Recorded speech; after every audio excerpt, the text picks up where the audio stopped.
is it? Engelska eller svenska? English or Swedish? English. Okay, that's fine. That's good. Okay. Welcome to Ovako and the session about wear steels and wear resistant steel for mining and actually also construction. My name is Björn Olsson. I'm working as a senior specialist within Ovako and for the application area mining and construction. Today's theme then is our work on how to improve steel for the capability of standing wear. So what I will talk about is wear, and wear. And that's not easy now just after lunch, but I hope you can keep awake for the now coming 20 minutes. Since the agenda then will be how to measure wear is really the main topic of what I will talk about. The wear itself, it's what's happening now when the soft material of the application, the material, the human inventions are meeting the hard of the nature, meaning tough soils or even rock. And then we see environmental in agricultural application, in construction and mining or hard applications like hydraulic breakers. All meet wear or hard materials that makes wear. And the wear mechanisms are a number of them. There are adhesion, there are abrasion. Surface fatigue is something maybe not completely called as a wear, but it's something linked to the wear mechanism. And inside the abrasion you can find the sliding, and then we had another one when we talk about rock drilling, the percussive drilling making impact.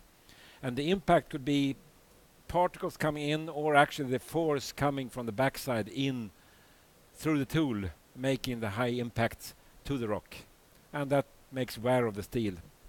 So what we are then doing and trying to make is to start measuring and see how to make better steel to stand the sliding abrasion or the impact abrasion. A number of examples how it can look on the steel surface is like the right and the left one here. There's a scraper edge, the front peak of a scraper. Then you see more the classic sliding wear with a plowing pattern in the steel. When the steel has been more in the hard, more random contact system, then you get the sliding wear with the sliding abrasive wear with the high stresses. Then you get more notches and wear and tear out of the small pieces out of the surface. Everything is to say decaying the material and wearing the material off. What we are then doing in Ovako is to have a very wide cooperation with a number of institutes and customers to know about the problem and to make it better to stand the wear. So we are having a lot of work with a number of research institutes, as in Sweden with Kimab. We work with the Tampere University and their Tampere Wear Center. We work with Uppsala University and the Angström Laboratory. And also we have a PhD work doing its work at the University of Cambridge in the UK. And then we have a number of partners to work with as customers where they have tools where it's a lot of wear. Kverneland making plows in the agricultural world, Volvo construction equipment for all the shuffling, for the excavation and earth moving activities, and Atlas Copco for their rock drilling tools. If we look on one test that we started with in the major scale, that was at the Kimab. We started with a more kind of sliding abrasion testing, where we put a number of samples inside here, and then we fill it with this kind of wear that we would like make a particle like an erosive or abrasive stone, and then we tumble this 150 hours to see how much wear on each plate, the ones you see to the right there. And what we then find is how much wear is then measured by the weight loss of each sample. And then we compare that as a reference to a standard steel grade that we have for each kind of piece. Another kind of wear, then we talk about the real rock drilling, the percussive drilling tool. That's a DTH hammer, as we see here.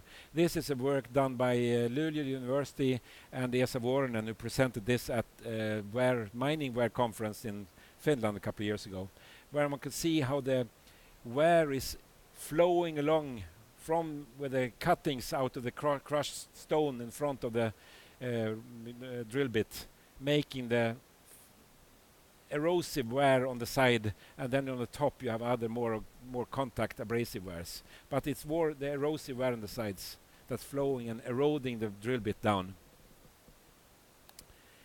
The drill bit head, one could see this deep gray on the side part of it. You have the deep abrasion, gouging in the middle, and then gross plastic deformation. It's real moving the steel really by the forces that you see. I mean, it's what we see is a drill bit that moves rock, and of course the rock makes resistance and trying to push back on the drill bit.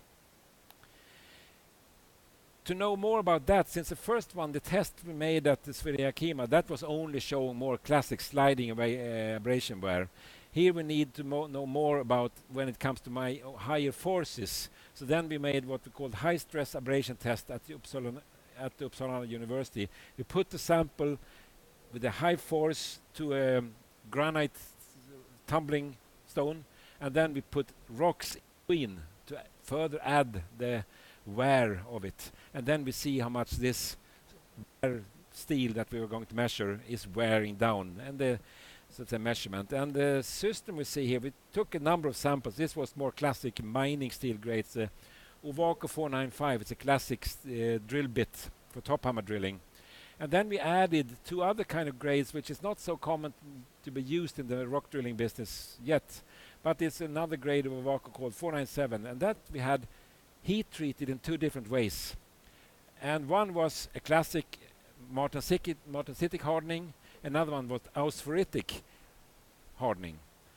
And then we see that the normal pattern is that the harder, the better the wear resistant is.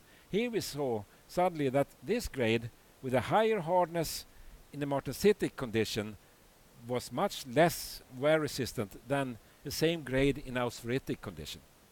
And that's a very interesting thing, that we can say that it's not only the basic chemistry, it's also how you have heat treated the steel that you get wear. Then we come to things we can elaborate more than just chemistry. So here we have an interesting fact, and if we look further onto the auspheritic world, which we are doing a lot of work on right now, is that the microstructure of auspheritic, meaning carbon-free bainite it's also called, it's making a structure where you have austenite and carbon-free bainite, and this makes actually some kind of a impact transformation, that the steel is re-hardening itself during the wear, making it more wear resistant, since it builds up a new harder layer immediately after being worn down from the previous layer. And this is an interesting. To know more about that, we actually have a PhD, and so supporting a PhD work at Cambridge in UK, working very much on the carbon-free bainite to see how to heat treat and to find the benefits of this kind of heat treatment world, and how to apply that on different kind of chemistries of steel. So we look on heat treatment design, we look on the microstructural characterization, do the wear test, and then see how this can be utilized in the real world, not only in the laboratory of a nice university.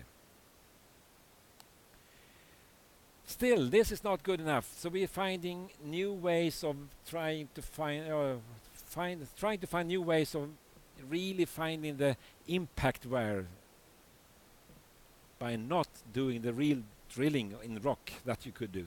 So here we're trying to another testing called the slurry-pot, where we put the sample as a bar, and that is then rotated with a high speed, and inside here you fill it up with rock, small stones, and that is then like a big mixer, crushing and meeting this rock, and you actually, it gets so hot so they have to have a cooler on the outside. That's where you see the copper lining on the outside of the pot as a cooler of the media.